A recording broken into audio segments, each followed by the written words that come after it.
Lux presents Hollywood.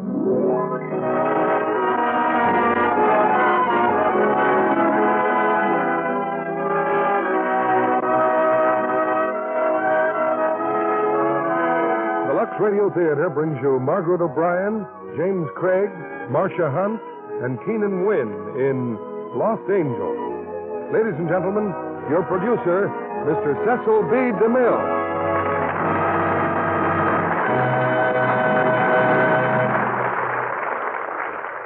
Greetings from Hollywood, ladies and gentlemen.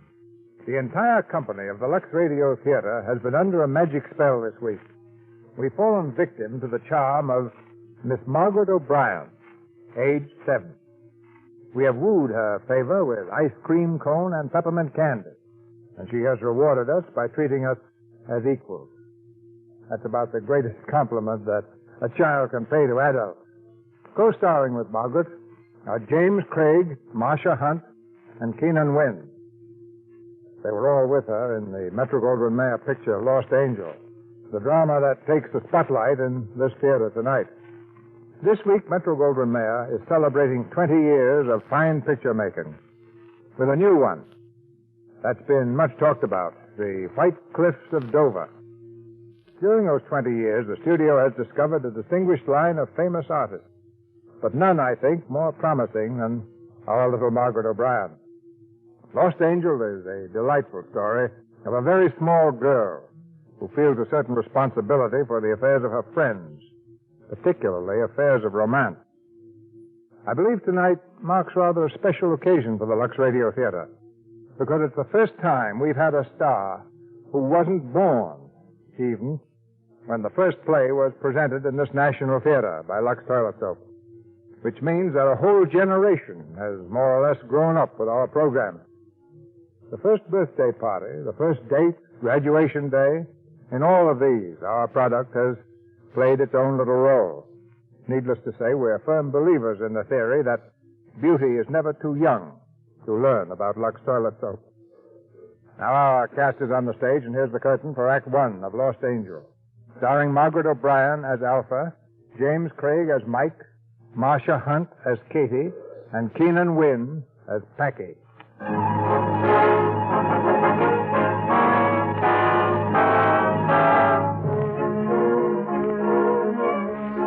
His name is Mike Regan. Mike's a reporter. He doesn't wear his hat on the back of his head, cigarettes never dangle from the corner of his mouth, and he has never considered writing a novel. But in spite of these handicaps, Mike Regan is the most promising news gatherer on the New York Morning Transcript. Right now, in fact, he's promising something to a very bewitching young lady. And I'm awfully sorry, Katie, but we can go next week, huh? That's a promise. Well, if you have to work, chum, you have to. It's that Packy Roos case. The cops just grabbed him, and I've got to do a follow-up story. Okay, next week then, huh? Katie, you're a wonderful girl. You know what I like best about you? Sure. I have a pretty good voice that pays off with a pretty good salary from a pretty good nightclub. I don't cost you much. You'll find it hard to believe, but that's not it. The thing I like most is that you're not one of those whiny, clinging vine dames who squawks when a guy's got work to do. Oh, hiya, Katie. Hi. The boss wants to see you, Mike. Tell him I'll be right there. Okay. Oh, hey, I almost forgot. About tonight, Mike, you bring the beer, we'll get the dame. Oh. All right, worm. Squirm. Honest, Kate, that's just a rib. There aren't any dames. It's just a poker game. Oh, just a poker game. Well, it's not that I want to play poker, but I took $400 from those pigeons last Tuesday night and... Tuesday night? Yeah. Oh. Yes. Oh. Oh, look. Last Tuesday night, you stood me up because the rewrite man was sick. Katie, in this racket, there are a lot of things a guy has to do. There are obligations. Obligations to what, Mike? You have only two real obligations. One is to your job, and the other is to me. And he seems to be bluffing in both of them. Didn't Dell tell you I wanted to see you, Mike? All right, please. Look, Katie, you're absolutely right, darling. Look, have dinner with me tonight. Really let me have it. And while I'm making speeches, you'll be figuring out how you can get away early and still make that poker game. Oh, no, Katie. I'll be listening. I'd be a heel if I didn't. You will come, won't you, darling? It means a lot to me. Well, Oh, that's wonderful, baby. You won't be sorry, Katie. Oh, all right. Pick me up at 8:30. 8:30? You're an angel. I'm a sap.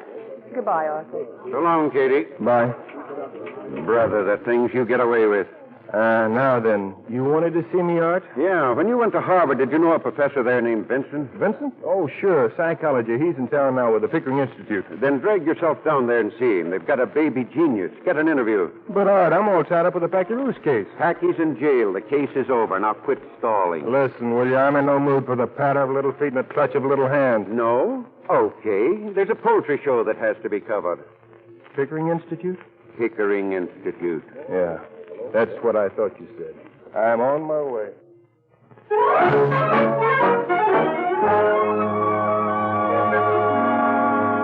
I'm delighted to see you again, Regan.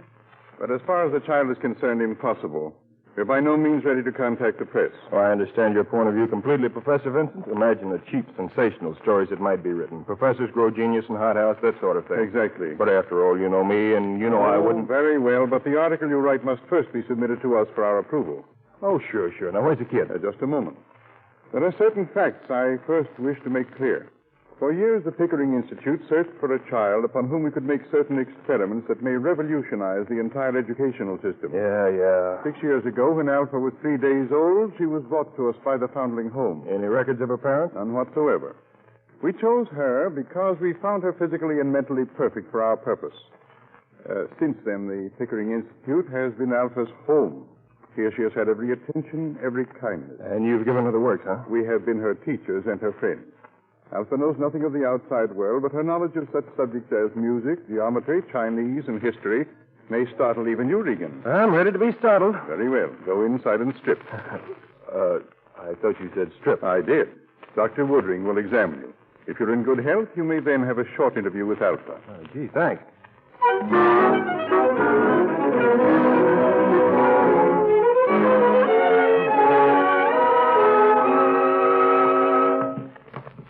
This is her room, Regan. I'll leave you with her.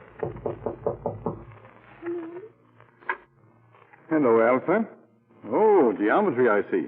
Did you remember to bring the slide rule, Professor Vincent? How about me? Will I do instead? This is Michael Regan, Alpha, representative of the press. How do you do? How do you do? Not too long, please. Won't you sit down? Oh, thanks. What paper are you from? A transcript. Oh, reactionary, isn't it? I suppose you read it every day? Just the editorials. I go over them with Professor Richards. And what do you think of our editorials? Oh, we find them amusing. Have you prepared a list of questions you want me to answer?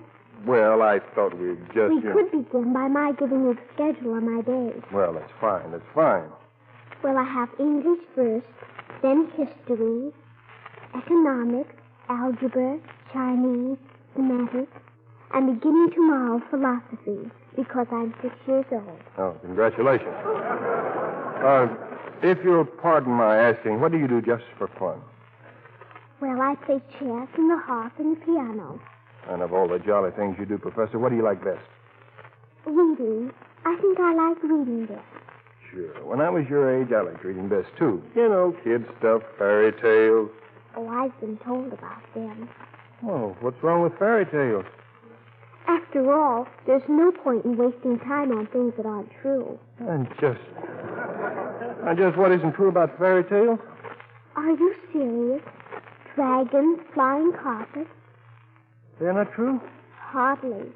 Well, I guess I'll have to tell the leprechaun I had breakfast with that he isn't real. A leprechaun? What's that?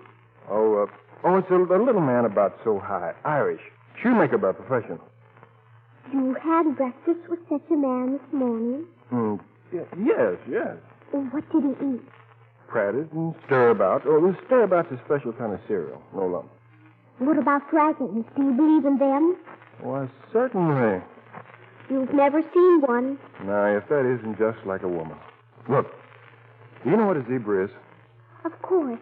It's an mammal of the equine group. Black with white stripes. How do you know? Well, because I do know. But you've never seen one. No. Still, you believe there are zebras, don't you? Yes. All right, then. I believe there's a whole world of magic. Outside all kinds of magic.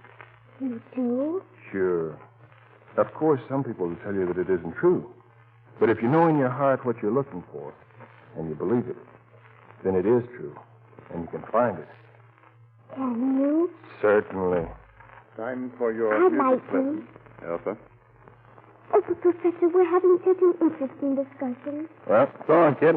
And thanks. I'll be sure to tell my leprechaun you said he wasn't real. Goodbye, Mr. Regan. Come along, Alpha. Professor Caddy's waiting for you.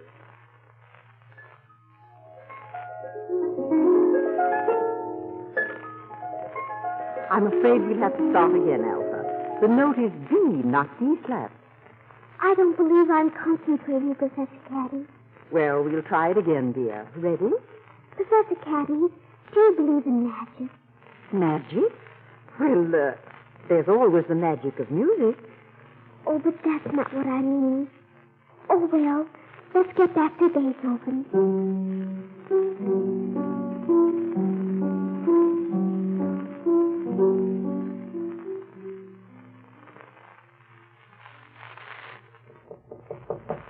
Come in. I just wanted to say good night, my dear. Good night, Professor Vincent. Where is Mrs. Caddy? Mrs. Caddy seems suddenly to have contracted a slight fever. Dr. Woodring has sent her to bed. Now go right to sleep. I'll try, but I have so many things on my mind. Oh?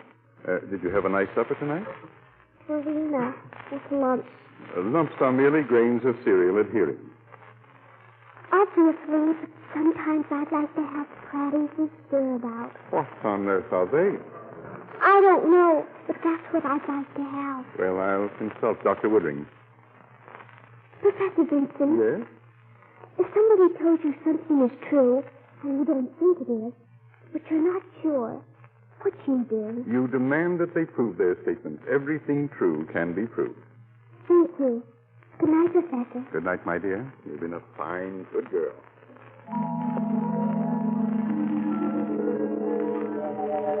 Outside, Alpha. Outside. There's all kinds of magic.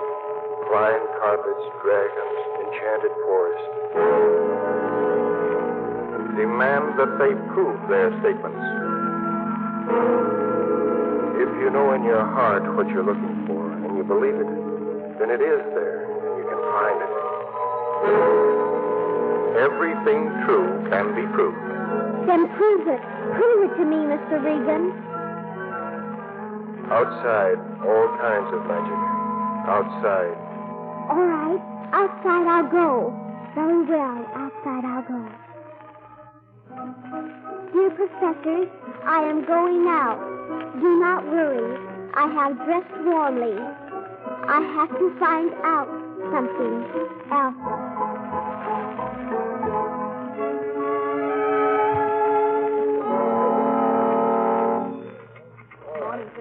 Well, young lady, what can we do for you?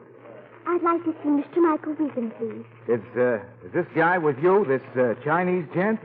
Oh, yes. The traffic confused me somewhat, so he volunteered to escort me. Huh? Oh, she got the Kaoli, she give the Jun. Then we knew the way at the bug one. Oh, me Wangi, oh, she got the. Hey, what goes? Oh, pardon me. My friend Mr. Moon James said the Korea was taken by the Japanese in 1912.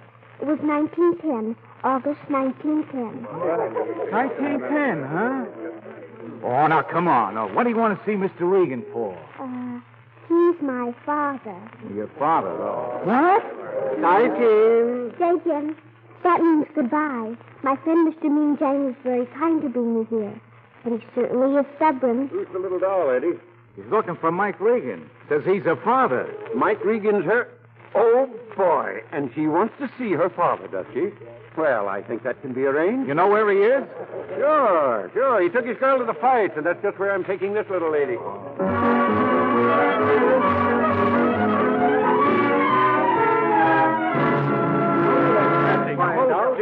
One at a time, please. One at a time. Yeah, that's better. Now, which one of you professors called headquarters? It was I, Sergeant. I'm Professor Vincent. Okay. Now, you say you saw the little girl at 8:10. As a rule, my wife goes in to see if the child is properly covered. Why didn't she go in tonight? Because I ordered Mrs. Ketty to bed.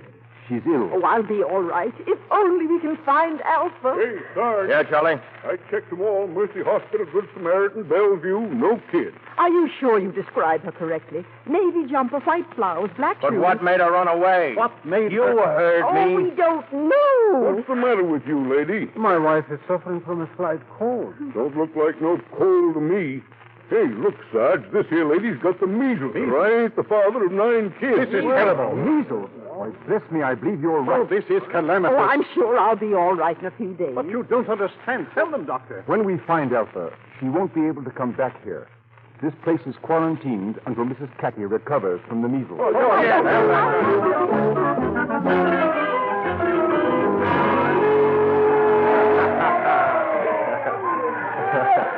Having fun, Katie?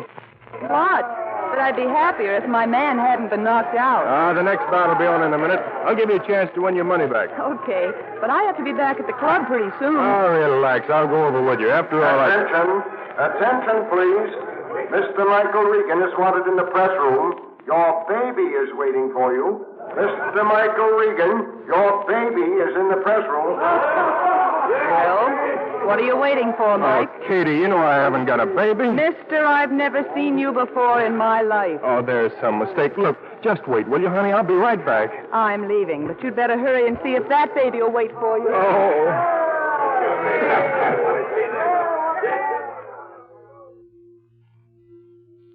Right in the press room, Mr. Regan. Your boss brought her here and ducked out. Thanks. Hello, Mr. Regan. Since when am I your father? Mr. Regan, I'd like to talk to you. And I'd like to talk to you. When you came to see me, you made certain statements. You said that there were dragons and flying carpets and, well, magic. And you said not everybody could, but you knew how to find it. That's what you said. So? Show me. But of course, if it wasn't true, please don't feel bad. Of course, all men lie. Even if they don't mean to lie, they don't always know the truth about things. Oh, tell me, why is it so important to you, this magic business? Well, the professors say everything can be explained. But if things happen like magic, I don't know. I just thought it would make everything seem different. Listen, I didn't lie to you. There is magic, all kinds. It's what makes people laugh and have friends and be happy. And if I told you I could find it, well, I'll find it for you. Now? Right now? Yeah, but we've got to find Katie, too. Oh, it's Miss Mallory. She's my girl. Oh, why don't we just go look for the magic? Why do we have to see her? Well, because she's very angry with me. And since you're the other woman in this case, well, you have to help me fix it. All right, how do I do it? You do it by being exactly 6 years old. That appears very simple, Mr. Regan. Shall we proceed? Yeah, we shall proceed.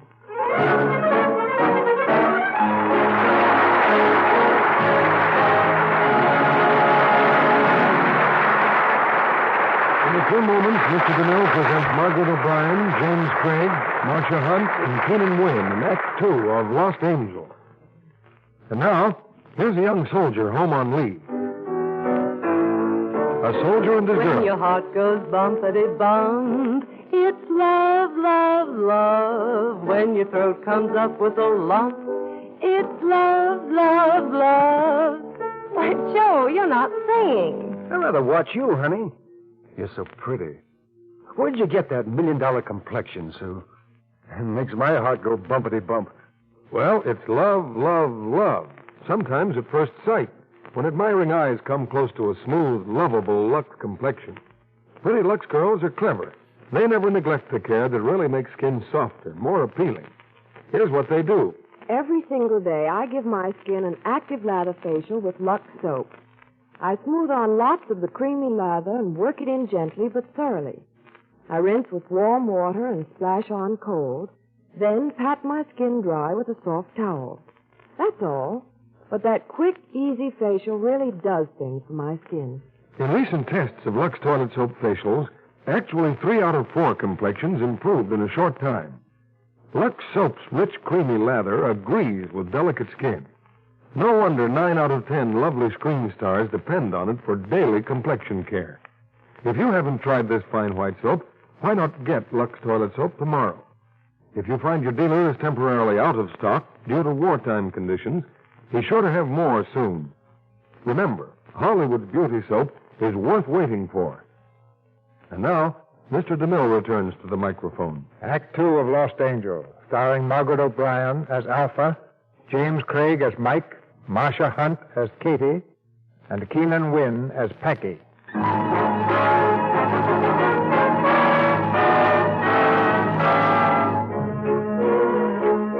While the New York police and professors of the Pickering Institute frantically search for a 6-year-old brain trust, Mike Regan and Alpha are on a search of their own for magic. Under a dazzling canopy of animated electric signs, a slightly bored Mike and a saucer-eyed little girl amble through the wonderland of Times Square. Professor, I believe you wanted to see a flying carpet. Just take a look up there. Looks like an airplane to me. And just what is an airplane? Well, it's the thing that you sit down on and it flies away. Correct. Now, that plane up there, you sit down on it, it flies away. A flying carpet, no matter what you call it. Goodness. Hey, take a look down there. See that man all dressed up? Swallowtail coat, silk hat? Now look at his shirt. It lights up. Why, a shirt lights up with electric light. Certainly. It says, Bell Terrace Cigars, the Smoker King. My, that's wonderful, Maggie. Strictly minor league, Professor, minor league. Nice fresh corn. Hot peanuts. One bag, Mac. One bag, one dime. Here you are. Keep your change. I remain obediently yours. What's this, Mr. Regan? Popcorn, kind of food. My leprechaun's crazy about it, but it gets in his teeth. He has a lot of trouble with it. My teeth are very good. I see. Have some popcorn? Thank you. Wait. Here we turn the corner. And look, the great white way out, full of magic. Mr. Regan, look. There's a dragon. Where? Oh, sure. All lit up like a Christmas tree. Dragon Chinese restaurant, full course dinner, 70 cents. And look at that. A leprechaun. Looks like a monkey to me. Now, if this were just a monkey, he wouldn't be all dressed up, would he, and asking for money with one hand and popcorn with the other? If he's a leprechaun, he shouldn't have popcorn. It's bad for his teeth. Yeah, but you can still give him the nickel. You're leprechaun, but no popcorn. It's for your own good. Come on, Professor. We got to go to a nightclub and see Katie. I hope the leprechaun doesn't think that I didn't want to give him any popcorn. I'm sure he doesn't. Now, if you keep your eyes open, you'll see a machine that makes donuts and a giant I know named Stilts. You see, Professor, on every street, behind every door, wherever you look, nothing but magic. Naughty. Yeah. But before we go another step, I'm going to call Vincent and tell him where you are.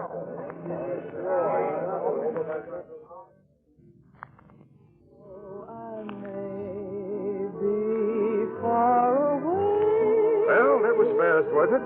Did you telephone Professor Vincent? The line's still busy. We'll just sit at this table, and in a minute, Katie will be through singing. Hello, Chris. A glass of milk for the professor here, and the usual for me. Yes, sir. Mr. Regan, this Katie, what makes her your girl? Well, I like her. How do you know when you like people? It's because you want to be with them, I guess, and do things for them. Do you do things for her?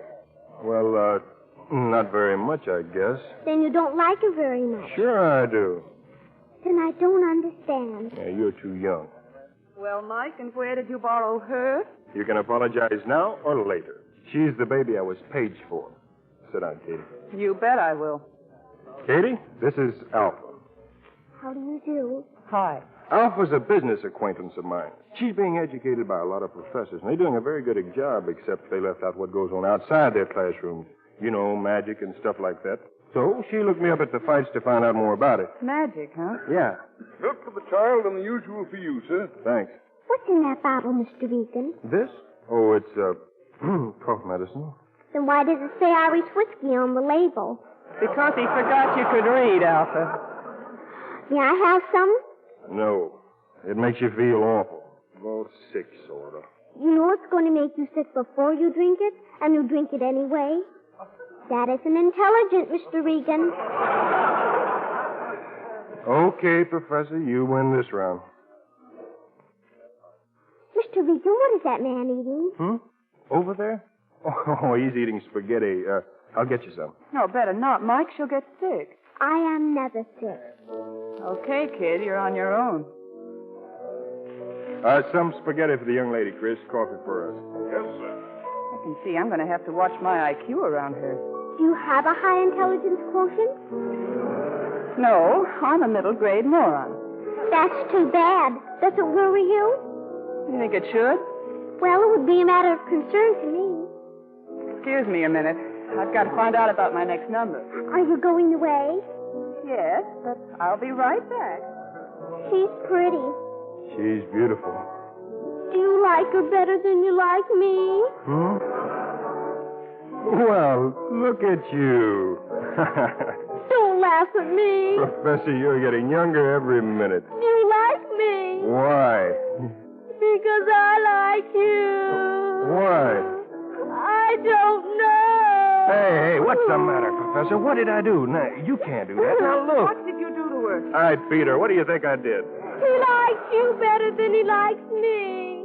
Oh, come here, darling. Hey, what's the matter with her? Judging from my past experience, I'd say she's in love. Hey, where do you think you're going? To telephone the Institute. And if that line's still busy, I'm going to cut my throat. Look, Alpha, Mike doesn't like me better than you. Honest, just differently.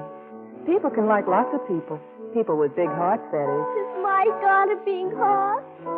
Well, it's bigger than his head. Well, here's your spaghetti. I'm still against the idea, but if you've got to eat spaghetti, I guess you got to. Well, how was your spaghetti, Alpha? I found it very palatable. You did, huh? Oh, look, here comes Daddy. I got the Institute all right. Finally. Mike, your face. What's the matter? Are they having you arrested for kidnapping? I wish that was all. Do I have to go right back? I'm sorry I cried. No, you don't have to go right back. Not for a couple of days, Professor. A couple of what? Look, Professor, you're a little bit tear-stained. How about washing up? Oh, Miss. Cigarette, Oh, Miss, would you mind showing my friend here where the powder room is? I'd be glad to. Come along, honey. You come with me. I better stay here. You come back beautiful and surprise me. She will. All right, now what's the big mystery? The Pickering Institute extends its unbounding gratitude for finding Alpha. That's nice. They practically kissed me over the phone, but I can't take her back there. No? The joint's quarantined. Mrs. Carter's got the measles. Oh, Mike. It's not funny. They want me to. Oh, Mike, that's so wonderful. I tell you, they're going to stick me with that kid. Much as I love you, darling, I can't say you're the guardian type. It seems Professor Vincent knows me from Harvard, the rat. Hey, Katie, look. Now, your place is close by, and you know... Not a chance, Mike, not a chance. But why not? Well, you're her fairy godfather, my friend. You're the fellow who said outside there's magic and excitement and wonderful people. Well, you've got to show her, Mike, no one else. Oh, but it's only for a little while. I'll spend a lot of time with her, Oh, no. Did you see her eyes when she looks at you? Well, you've got to pay for that look, chum. And that means that you're going to sit up with her tonight if she gets sick on that spaghetti. And in the morning, you're going to fix her breakfast. Yep, this time one of your pigeons has come home to roost. And, speaking of pigeons... Well, goodbye, Alpha. Goodbye, and thank you very much. You're welcome. People are very interesting. People are just dandy. Get your coat. Are we going? Yes. Isn't Katie coming? No. I'm sorry if I was rude when I first met you. I hope I see you again. You will, darling. Goodbye. Goodbye. Goodbye, Michael. Oh.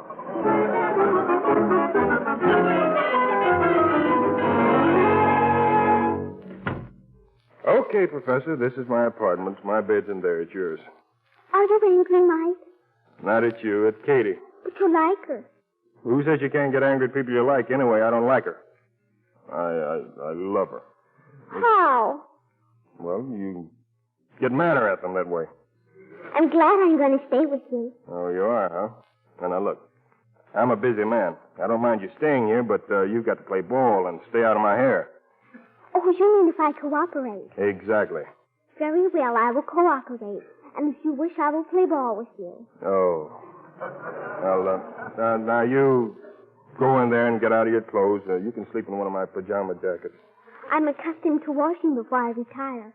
Well, that's the door over there. Thank you. Hey, wash good now and all over. Who is it? Oh, sure I'm still working for the paper. What? He broke out of jail. Packy Roos broke out. Well, I was out with a kid story. But I can't forget it. I've got the kid here. I can't. Art, listen. Hello. Oh. Mike, I feel peculiar. So do I. My stomach hurts. I'm going to be sick. Well, get back in there. Hurry. Now, don't get scared. It's just... Grand Hotel. Oh, yes, Professor Vincent. More instructions? Oh, yes. Oh, she's been in bed for hours. Look, Vincent, I'll call you back in the morning. Oh, yes, Vincent. No, Vincent. Yes, Vincent. No. Yes, Vincent. I will. Bye. How you doing, kid? I just did. Good. Just pretend you were a little seasick. I feel humiliated. Humiliated. I never had occasion to use the word before. You don't have any occasion to use it now. Now, come on. Into bed with you. Now, look, Professor, I've got to go out for a little while. You won't be afraid if I leave you here alone, will you? Why, no. That wouldn't be intelligent, Mr. Regan. Score one for Vincent. Well, now you go to sleep, and when you wake up in the morning, I'll be right here. Thank you. Night. Good Bye. night. Good night, Professor.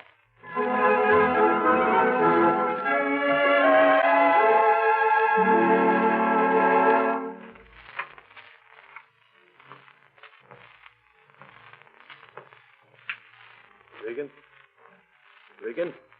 Mike? Is that you, Mike? Get in there. Who are you? Alpha, who are you? Where's Regan? I don't know. When'll he be back? Soon. What do you want? What's it to you? Obviously, you've been very badly brought up. Hey, who are you? I told you my name was Alpha, but you didn't tell me yours. Well, it's Packy Roos. You belong here, huh? Yes. Mm-hmm. If you're not angry with Mike, then whom are you angry? Oh, I ain't angry. I ain't angry at nobody. So why have you got that revolver? What is? Oh, that's a water pistol. It's a deadly weapon. If you're not angry with Mike, at whom are you angry? Now, look, will you please go back to sleep? You're just trying to change the subject. Look, maybe you'd like me to read to you, huh? You got a book around here? There's a book on the table. Uh-huh. Mike bought it for me. Uh-huh. Fairy Tales. Yeah, you see that, sister? That there says Fairy Tales. Okay. Now, if there's any word you do not understand, you leave me know and I'll explain it to them. Very well. Now, this here's a story about a Chinese nightingale. You see? It's a bird. Go on. Once upon a time in China was a wonderful bird called a nightingale. They said it was the greatest thing in all the vast empire. Empire. Empire. But one man had never heard of him. That was a Cavalier. Whatever that is. Cavalier. Okay, Cavalier. All right, then. Why ain't it empire? Oh, Packy, it isn't the same at all. You see, the noun cavalier is a French derivative that... Oh, well, go on with the story. Okay. Well, this Cavalier went to the palace, and he said, Princes of the realm, from all points of the compass, tidings come to me of a wondrous bird, a certain nightingale, that wobbles the most beautiful song. A poor little girl said. But Nightingale, I know it well. It can sing gloriously. Well, keep going, sister. Ain't a bad story. Every evening when I finish my work, I go into the garden and wait for him under the elm tree. Packy, are you asleep? Well, it's about time. Mike? Is that you, Mike? Hey, what are you doing up? A friend of yours came in. He's sleeping in that chair. Oh, fine. Here I chase all over New York looking for Packy Roots, and my friends come barging in at 4 o'clock in the morning. But, Mike, that is Packy.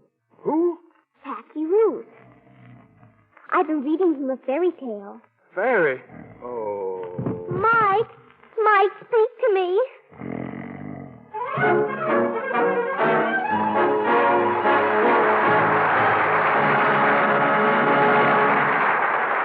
We pause now for station identification. This is CBS, the Columbia Broadcasting System.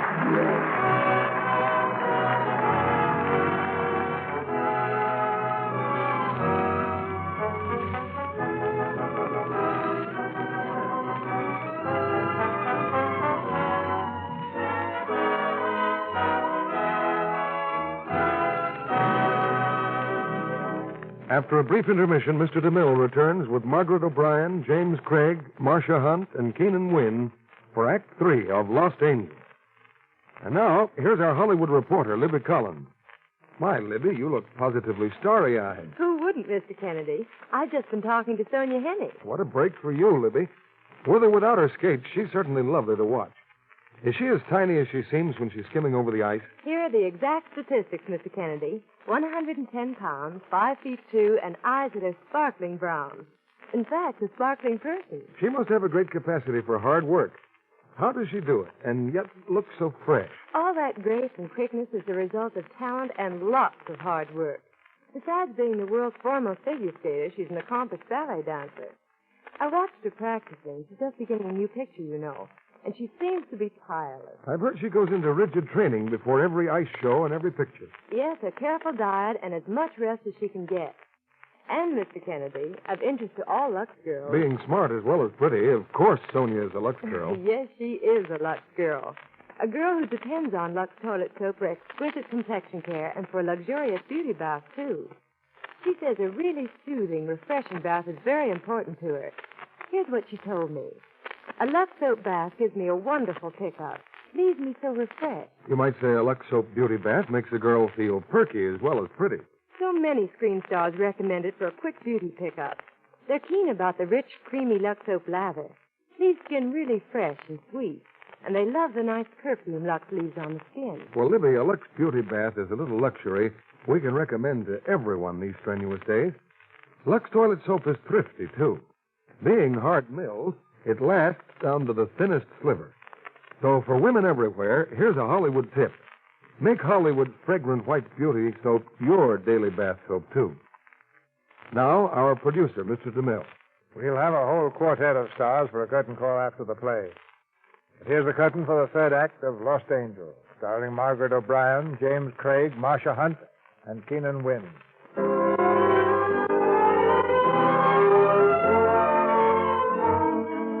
After combing the city in search of Packy Roots, a weary Mike Regan has staggered home to find Alpha entertaining the escaped gunman in his living room. Packy had dozed off, but Mike's arrival brings him to his feet with a very mean-looking gun in his hand. Hey, what's the idea of busting into my place? Everybody in town's looking for you. Ah, shut up. Oh, Packy, put down that firearm. Well, I'm sorry. Now, look, Regan, I ain't guilty of that murder rap. They're trying to hang it on me. I never said you were guilty. There's only one guy who can clear me. Lefty Moran. That jerk? Yeah, Moran's seen the whole thing. I gotta find Moran quick or I wind up in a chair. Now, I can't go looking for him. But you can. So you're gonna find Moran for me. Get it? Well, you hide out here. You got it, Regan. I'm sorry, pal. I got my hands full with the professor here. And I'm not making myself an accessory. Brother, harboring a felon makes you an accessory. And you're harboring me. I think you should help me. You stay out of this. Why? Because I like Packy. You're getting to like an awful lot of people. Yes, it's getting easier and easier. All right. I'll try to find Lefty. But if I do, I get the whole story, exclusive, pictures, everything. Oh, sure, but you're wasting time. I'll start in the morning. I'm dead tired. Brother, you don't know how dead you can be. You're starting now.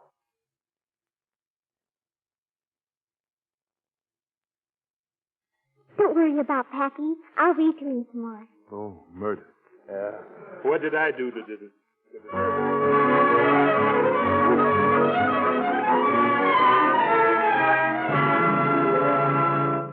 What's the big idea coming back here if you didn't find him? Because I'm tired. I'm very tired. You told me that yesterday. Now listen to me, brother. You better go out and find... Hey, what's that? Oh, stop being so jumpy. It's just Katie with the groceries. You heard me, phone her. Hello, Katie. Well, good morning. Oh, who are you? This is Packy. Packy, this is Katie. Nice girl. Well, I'm very pleased to meet you. I don't mean to be inquisitive, but aren't the police looking for you? Sort of. Oh, yes. It's all a misunderstanding. You see, the police have gone on the assumption that Packy is an antisocial type. But, of course, they're all wrong. You can just tell that by looking at him, can't you? Look, kid, let's you and me lug these groceries into the kitchen, huh? Hey, Regan. What? You gonna stand around here all day? Get going. Oh, why don't you stop, you big bad man? Mike, the telephone is ringing. Oh. Hello. Oh, hello, boss. No, I'm not going to sleep all day. I'm just going out. Yes, sure. Right away. Oh. Oh, yes. It's awfully funny. My paper's yelling. I got to play nursemaid. And this character is turning my place into an Alcatraz annex. Oh, fix some breakfast, will you, Katie? I want to watch you. Then at least get the professor started with the lessons. Vincent sent up all her books. What? And reveal my ignorance still more? Well, somebody's got to help. Packy, go on. Help the professor with the homework. Me? Oh, gee, I didn't bring my thinking cap with me. Packy, you heard him, didn't you? Oh, gee whiz,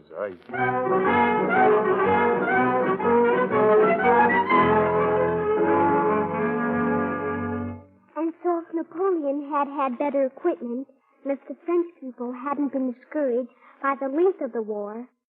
Well, go on. You're not listening. Where's Regan? Him and that dame left here 6 hours ago. Mike said he'd bring Lefty back in jail. I never should have let that dame leave with him. How do I know what she's up to? You've got to relax. Oh, now, please. I heard all your lessons, didn't I? I even promised I'd let you lend me the harp. So now I can't relax. Will you have a heart? I'm jumpy. Now, Packy, the very wise men in India worked out a theory which will help you to relax. It's called yoga, and I'm going to show you. Who is it? It's me. Hey, give me a hand, will you? It's Lefty. What'd you do, croak him? I don't know where I could get him here. Had to tap him a little on the head. Come on. Drop him in his chair. There. Hey, he's coming too. Oh. Mike, is the gentleman hurt? Is he? All right, close the door and get that kid out of here. Oh. Where? The Packy. Yeah. Take a good look, sweetheart. Hey, what's going on here? I had to see you, Lefty. You wasn't just a witness to that shooting, was you, chum? You was the kid himself. Well, no one's framing me.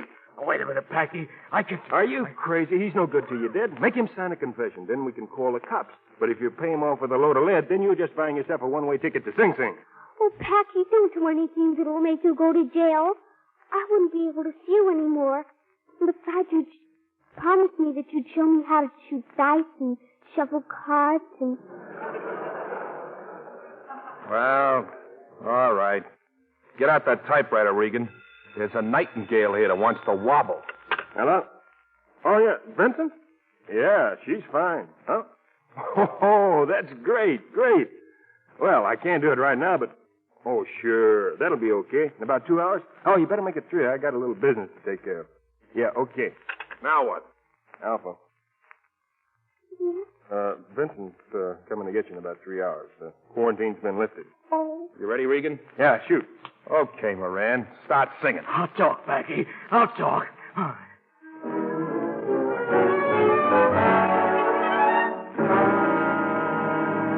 The apartment's slightly untidy, Professor Vincent, but they've been entertaining some unexpected guests here. Why, this place is a shambles. Professor, we caught a gangster, and the cops came, and now Patsy won't have to go to jail, and... Regan, what is this child talking about? You'll find the whole story in the morning transcript, exclusive with pictures. Lefty Moran confesses murder. Cops rush down. Packy Roos goes free. And I get the hottest break in 6 months. You should have been here. You unprincipled man. Is this the care with which you watched over Alpha? Gangsters, criminals. Oh, you know better than one yourself. Don't you dare talk that way to Mike. I hope it gives you some satisfaction, Mr. Regan, to realize that you've probably ruined years of work. But believe me, you haven't heard the last of this. Oh, yes, I have. The very last. Get out of here. Alpha, dear, they're all waiting for us downstairs, all the professors. We can go home now. But I can't leave, Mike. I think you'll have to, Alpha. But I can't. Look, Professor. You came to me so I'd show you magic, didn't you? Well, I showed you lots of magic, didn't I? Now you've got to go back. The professors are your friends. You've always liked the Institute. But I never got to go outside it. But you will. Just as soon as you're old enough. And there'll be more magic. And more people to like. But, Mike, it's different when you love people. It's not the same as liking them. But you don't have to be with people to love them. Oh, Mike, yes, you do. Regan. Yeah? If I spoke harshly, I'm sorry. Perhaps I was... Will you please get out of here? But, Mike, yes, you do. Tell him, Katie. Come, Alpha. Come, my dear. Mike. So long, Professor. You going to let her go, Mike? Just like that? What else could I do? I didn't hear you tell the kid you'd be by to see her or anything. I thought it'd be easier if I didn't. Easier for whom? For whom, Mike? For you or Alpha? All right, easier for me. Katie, you know I'm crazy about that kid. But a punk like that, she's a responsibility. Yes, I know. Katie, let's get married. Let's go someplace where it's nice and quiet. Let's just... Oh, I've been wanting you to ask me that for so long. Now, well, the answer's no, Mike. You see, I think I'd be a responsibility, too. I'd complicate your life, too, darling. You know I love you. Sure. But I don't like the way you love people, Mike. You run out on them. Katie, when my boss was here, he offered me a job in Washington. A job I'd been after for years. I told him no. I wouldn't leave you. Does that sound like running out? Mike, when you love people, you owe them something more than just turning down a job. You've got to give something. A little of your freedom, maybe. Your time. Yourself, maybe. I don't know. But whatever it is, you're not willing to give it. I saw that when Alpha walked out that door. Just as I'm doing now. So long, Mike.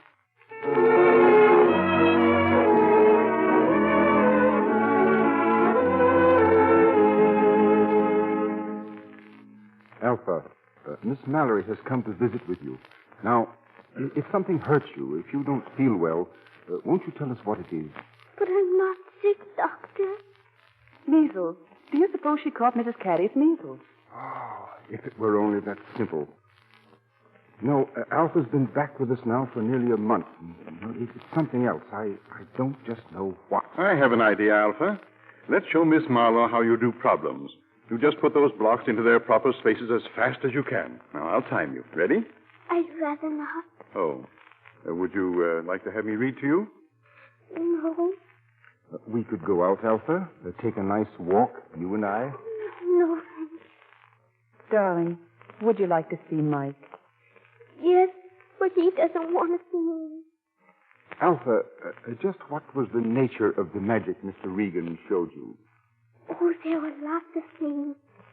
There was a fine carpet, and there was a man whose shirt lighted up, and there was a leprechaun.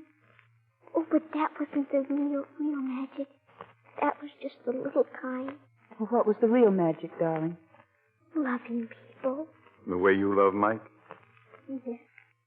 Excuse me, Professor Vincent. Yes, Mrs. Catty? There's a person here asking for Alpha. A Mr. Roos. Packy Roos. Oh, Miss Marlowe and I'll see him right away. Just a minute, Vincent. Yes? This child is really ill, Vincent. If this goes on much longer, I can't be responsible. Yes, I know. Packy. Hey, is this where the little babe lives, in this joint? How do you do? Katie, what are you doing here? Oh, she's sick, Packy. She's awfully sick. Oh, ain't anybody going to do something about it? We are doing everything we can. Oh, I was just in the neighborhood. I brought her a couple little presents. Hey, Jake, back up the truck.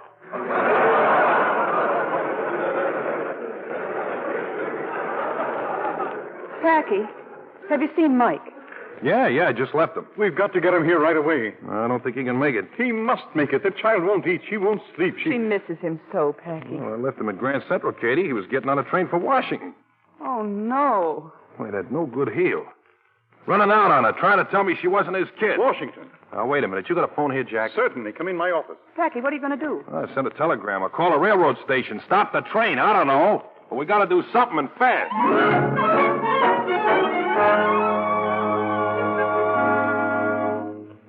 Mike, you did come back. Oh, I knew you would. My dear fellow, I'm so delighted to see you. Huh? What goes? You got my wire, huh? What wire? What'd they do, page you on a train? Well, they stopped the train or what? Hey, what's the matter with you? What are you all looking so funny for? Look here, Vincent. I want to talk to you about the professor. Mike, you came back here all on your own. Of course I came back on my own. Yeah, but the train, I seen you taking the train. I did a little thinking on that train. By the time we got to Trenton, I was through thinking. I got off and took the next train back. And you don't know what's happened? What do you mean? Hey, what is this? What's wrong? Has something happened to Alpha? Well, she's been rather ill. We've been... What's the matter with her? Don't you know how to take care of a kid? Can't I go out of town without something happening to her? Oh, Mike. Hey, where is she? I want to see her. Come with me.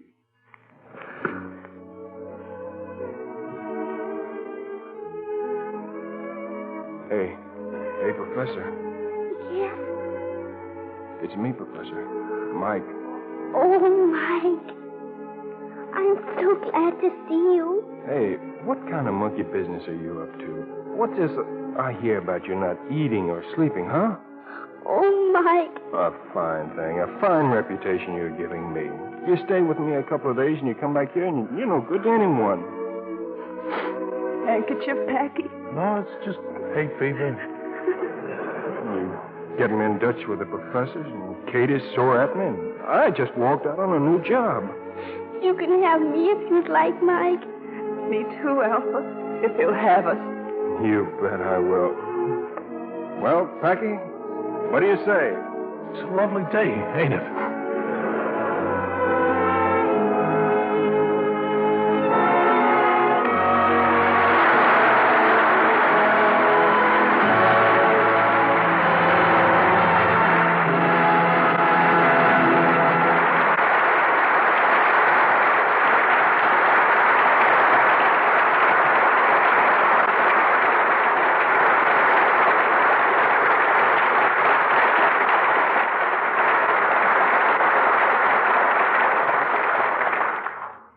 Of tonight's stars, only James Craig has visited us before. And now Margaret O'Brien, Marcia Hunt, and Keenan Wynn join him in a curtain call. It's well being here, Mr. DeMille. Say, Marcia, did you know that Keenan Wynn has a wonderful name? Well, both he and his father have made it famous, Margaret. Tell me your whole name, Mr. Wynn. No, I don't think we have time. This is only an hour program. We'll start on it anyway.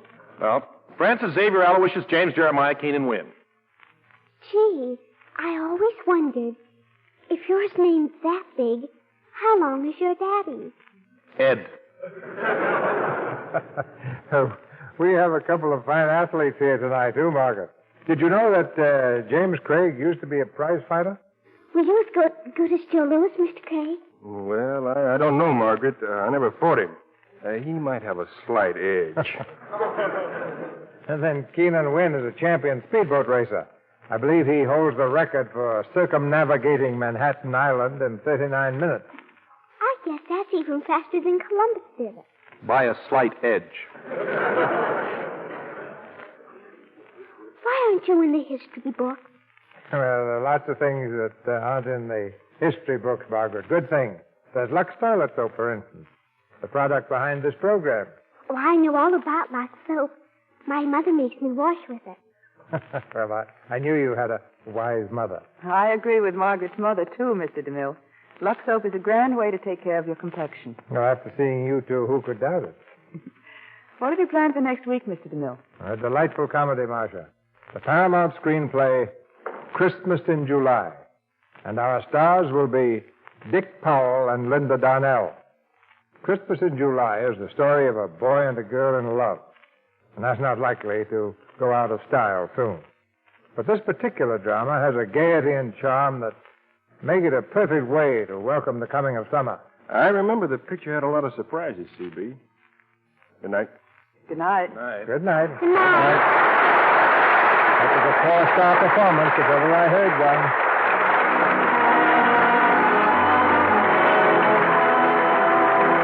Our sponsors, the makers of Lux Toilet Soap, join me in inviting you to be with us again next Monday night when the Lux Radio Theatre presents Dick Powell and Linda Darnell in Christmas in July. This is Cecil B. DeMille from Hollywood.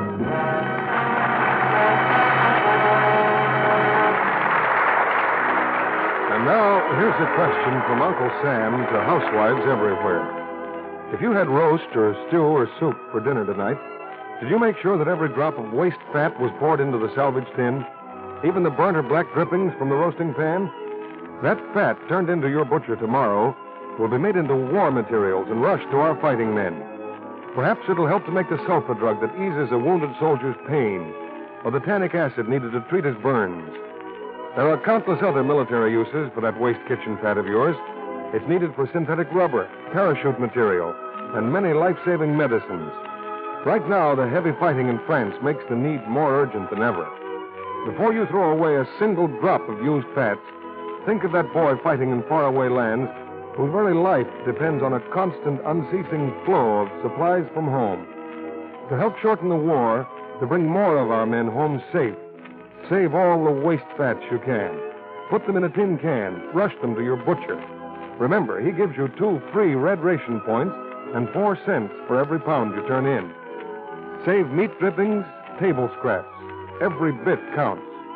Save every precious drop now, while our fighting men need your help so urgently.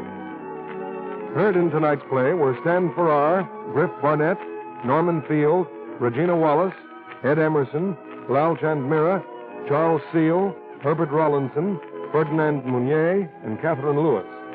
This program is broadcast to our fighting forces overseas through cooperation with the Armed Forces Radio Service. Our music was directed by Lois Silvers, and this is your announcer, John M. Kennedy, reminding you to tune in again next Monday night to hear Dick Powell and Linda Darnell in Christmas in July.